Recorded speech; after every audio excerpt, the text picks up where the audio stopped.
Hello दोस्तों, आज हम पढ़ेंगे अपनी आधी अधूरी शादी भाग नंबर 11। अगली सुबह कार्तिक घर पहुंचा।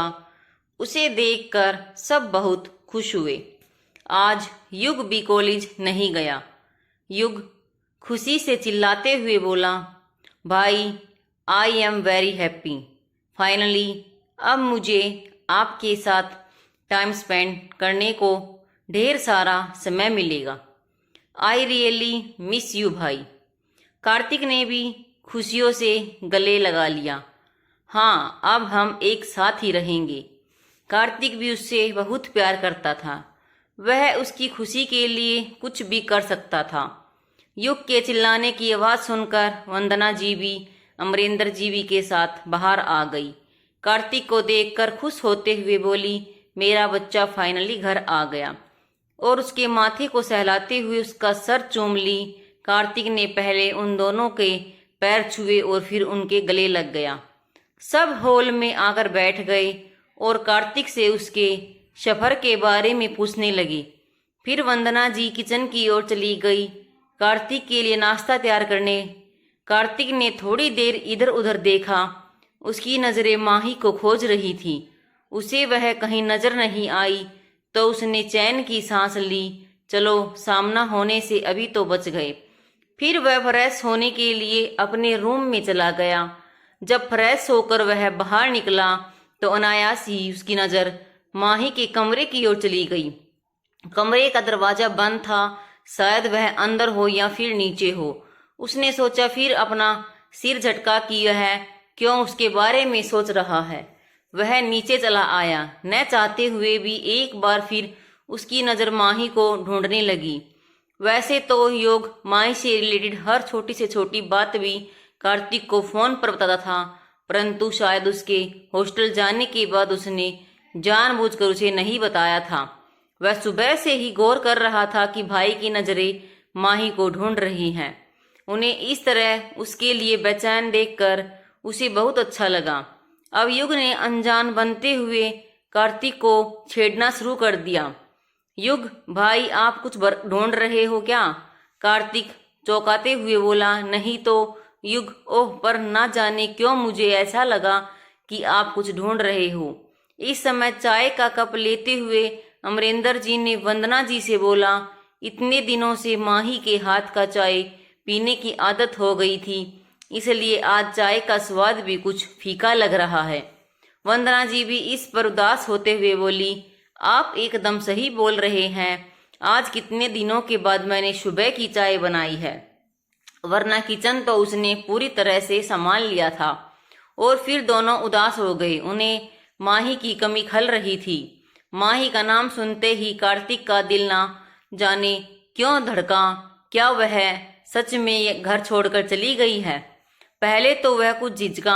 फिर उसने सारे से युग से इस बारे में पूछा तो युग ने बताया कि माही हॉस्टल रहने चली गई है। यह सुन उसे कुछ अच्छा नहीं लगा। वह समझ गया कि माही उसी के वजह से हॉस्टल चली गई है। वंदना जी ने आशा भरी नजरों से कार्तिक की ओर देखते हुए कहा, बेटा अब तो तुम वापस आ गए हो। अब कुछ तो अपने और माही के रिश्ते के बारे में सोचो। आखिर ऐसा कब तक चलेगा? तुम्हारी शादी हुई है उससे, वह तुम्हारी जिम्मेदारी है। अब तक तो युग ने उसे काफी अच्छे से संभाला है, लेकिन अब तुम अपनी जिम्मेदारी को समझो। इस पर वह उठ खड़ा हो गया। वह इन्हीं सवालों से बचना चाह रहा था। उसने अमरेंद्र जी की ओर देखते हुए कहा, डैड मैं आज से ही ऑफिस ज्वाइन करना चाहता हूँ। अमरेंद्र जी, पर बेटे तुम आज ही तो आए हो, आज आराम कर लो, फिर कल से वो ऑफिस आ जाना। कार्तिक ने भी सहमति में सर हिलाते हुए ऊपर अपने कमरे की ओर चला गया। वंदना जी उसे इस तरह से जाते हुए देख उदास होते हुए बोली, ना जाने मेरी माही के किस्मत में क्या लिखा हुआ है। उधर माही हॉस्टल के रूम में बेचैनी से इधर से उधर घूम रही थी। वह बार बार फोन की ओर भी देखे जा रही थी। वही बेड पर बैठे बैठे रिया बड़े ही गौर से उसे देख रही थी। आखिर में जब वह थक गई तब बेड पर बैठ गई और बोली, रिया आज युग कॉलेज भी नहीं आए और ना ही फोन किया है अभी तक। रिया उसकी बेचैनी से अनजान बनते हुए बोली, हाँ तो क्या हुआ? कभी कभी उसका मन नहीं होता होगा कॉलेज आने का। इसलिए आज नहीं आया। वैसे तुम परेशान क्यों हो रही हो? कोई खास काम था क्या युग से? माही शर्माते हुए बोली। वो आज कार्तिक जी आ गए होंगे, उन्हीं के बारे में जानना था। रिया झूठी नाराजगी दिखाते हुए बोली। मैंने तो पहले ही कहा था कि घर पर ही रहो, पर तुम्हें ही भूत सवार था उनके सामने ना जाने का। माही कुछ ना बोल सकी। दूसरे दिन कॉलेज में जब युग पहुंचा तो माही दौड़कर उसके पास आई और बोली, युग माँ बाबा कैसे हैं? युग सब ठीक है। माही और आप? युग मुझे क्या हुआ है, मैं तो तुम्हारे सामने ही हूँ, ठीक ठाक। रिया माही के कंधे को अपने कंधे से हल्का धक्का देते हुए मुस्कुराकर बोली, अरे और भी किसी के बारे में पूछना हो तो पूछ लो, पूरे 1 साल के बाद जो मिल रही हो। युग भी सब समझ रहा था, उसने भी धीरे से मुस्कुरा दिया। माही शर्मा कर इधर उधर देखने लगी। इस पर युग हंसते हुए बोला, कल भाई भी इसी तरह इधर उधर किसी को खोज रहे थे। फिर वह हल्का सा उदास हो गया।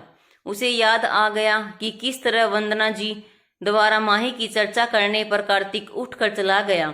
उसी समय करण भी वहां आ गया है। हे तुम तीनों यहाँ कैंटीन में हो और मैं क्लास में तुम लोगों को खोज रहा था। रिया चिढ़कर बोली, क्यों खोज रहे थे हम लोगों को? कुछ काम था क्या? उसे करण का यूं माही के आसपास मंडराना पसंद नहीं आ रहा था। वह करण को माही और कार्तिक के रिश्ते के बारे में बता देना चाहती थी, परंतु युग ने इसके लिए मना कर दिया था। वे दोनों ही करण का माही के प्रति झुकाव और महसूस कर रहे थे, पर अभी कुछ नहीं बोलना चाहते थे। करण झेपते हुए बोला, अरे यार बस ऐसे ही, अब हम सब दोस्त हैं तो खोजना बनता है ना। वैसे अगर मेरे आने से तुम लोगों को कोई प्रॉब्लम हो रहा है तो मैं चला जाता हूँ। इस पर माही बोले, अरे नहीं नहीं, आइए बैठिए ना। माही के बोलने पर करण मुस्कुरा कर बोला, एक तुम ही अपनी सच्ची दोस्त हो, बाकी सब तो बस नाम के हैं। उसने युग और रिया को चिढ़ाते हुए बोला। उसके इस तरह बोलने के अंदाज पर सब हंस पड़े। माही बोली, अरे रिया हम तो बताना ही भूल गए थे, संडे को घर जाना है, आप भी चलिएगा हमारे साथ। माही अकेले घर नहीं जाना चाहती थी। रिया, पर मैं वहां क्या करूं? तुम युग के साथ चले जाना। इस पर युग बोला, अरे मान भी जाओ ना। रिया ने उसे आंख दिखाते हुए मना करना चाहा, फिर वह जाने के लिए तैयार हो गई। करण ने सुना तो तुरंत बोला था, अरे वाह मैं भी चलूंगा, आंटी के हाथ का खाना भी खाए हुए बहुत दिन हो गया है। फिर संडे आ गया। युग सुबह ही गाड़ी लेकर आ गया माही और रिया को लेने के लिए। करण भी वहां आ पहुंचा। सब घर आ गई। वंदना जी माही को देखकर बहुत खुश होते हुए उसे गले लगाते हुए बोली, तुम तो अपने साथ घर की रौनक भी लेकर चली गई थी। माही भी मुस्कुरा दी, कैसे हैं माँ आप, और बाबा कहाँ हैं? तब तक अमरेंद्र जी भी बाहर आ गए। माही उनके गले लगते हुए बोली, बाबा आप ठीक है ना? अमरेंद्र जी, आपके बिना कैसे ठीक रह सकते थे बेटा, पर अब आपको देख लिया तो अब हम ठीक हैं। करण और रिया ने भी उन दोनों को प्रणाम किया और सब हाल में बैठ गए और आपस में बात करने लगे। कार्तिक को माही के घर आने की कोई खबर नहीं थी। जब उसने नीचे से शोरगुल की आवाज सुनी तो वह नीचे आया। माही को देखकर वह ठिठक गया, लगा जैसे उसके दिल को ठंडक मिल गई हो। वह भी उनके सबके साथ नीचे ही आकर बैठ गया। ना चाहते हुए भी कार्तिक बार बार माही की ओर देख रहा था। वह माही से बात करना चाहता था, पर माही बहाना से उठकर वहां से चली गई। पूरे दिन उसने कार्तिक को इग्नोर किया, मानो वह अपनी नाराजगी जता रहे हो। शाम को वह हॉस्टल वापस चली गई। यह सब देख कार्तिक को कुछ बुरा भी लगा। वह अब उसके बारे में ही सोच रहा था। आखिर उसकी इस नाराजगी की वजह भी तो वह स्वयं ही था। उसे अब एहसास हो रहा था कि उस रोज उसने इतने गुस्से में उसे रिएक्ट नहीं करना चाहिए था। आखिर इस सब में माही की क्या गलती थी? उसे अब अपनी गलती का एहसास हो रहा था। उसे तो शादी के लिए ही हाँ नहीं बोलना चाहिए था। अब उसे माही के बारे में सोचकर बुरा लग रहा था।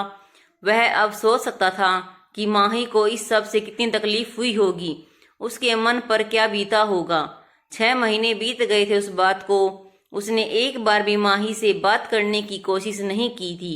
माही ने भी तो अपनी तरफ से एक बार भी आगे बढ़ने की कोशिश नहीं की और आज भी तो वह उसे नज़रअंदाज ही कर रही थी। आखिर जब उसने खुद से ही इस रिश्ते से इनकार कर दिया था तब वह आज माही का टेंशन क्यों सता था? क्यों वह आज सारा दिन उसे बात करने का मौका ढूंढता रहा? क्यों वह उससे सॉरी बोलना चाहता था? आखिर वह क्या चाहता था? आगे की कहानी देखने के लिए आपको अगला भाग देखना पड़ेगा। अगर आपको कहानी अच्छी लगी हो तो हमारे चैनल को लाइक और सब्सक्राइब करें। वीडियो देखने के लिए आपका दिल से धन्यवाद।